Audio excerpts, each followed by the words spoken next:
हम माता रानी का भजन गा रहे हैं। अगर हमारा भजन अच्छा लगे तो लाइक सब्सक्राइब जरूर करिएगा, कमेंट में लिख के डालिएगा। जय माता दी।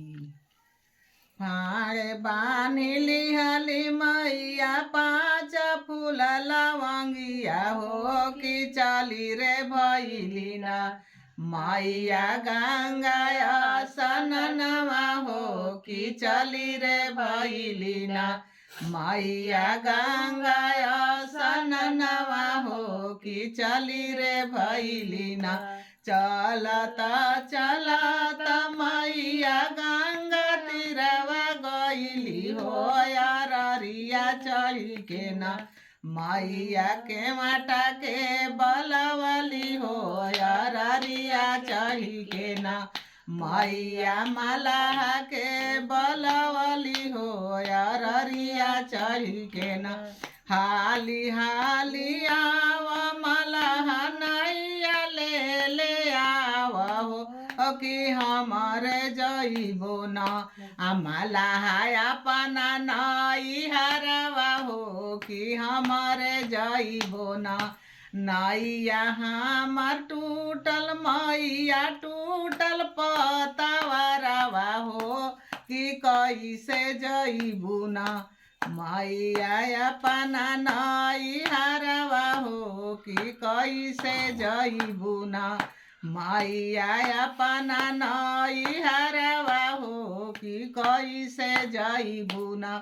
आचर फारी मैया नैया सिंचवाली हो कि नहसुर का बारी के ना मैया बनली पतवरवा हो कि नहसुर का बारी के ना।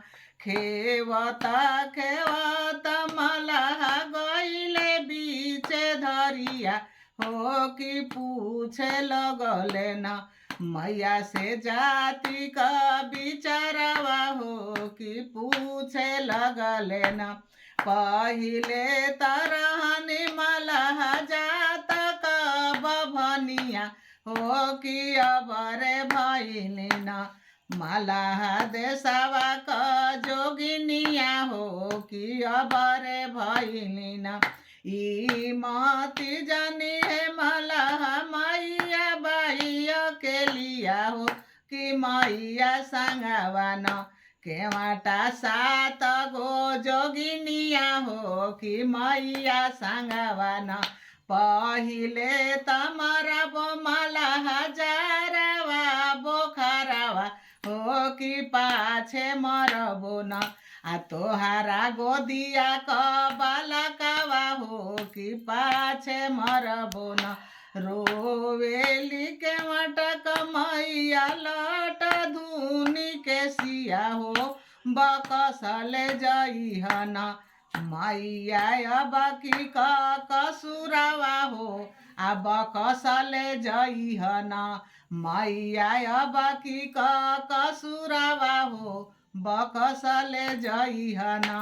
मैया चुप हो खाके मटक मैया पोछ तू लोरावा हो बकसले जइबो न तोहारा गोदिया क बालकवा हो बकसले जइबो न तोहारा गोदिया क बालकवा हो बकसले जइबो न। तोहार मंगिया क सिंदूरा हो अमर रखबो न तोहार बेटिया पतोहिया हो अमर रखबो न तोहार धियावा से दामदा हो अमर रखबो न।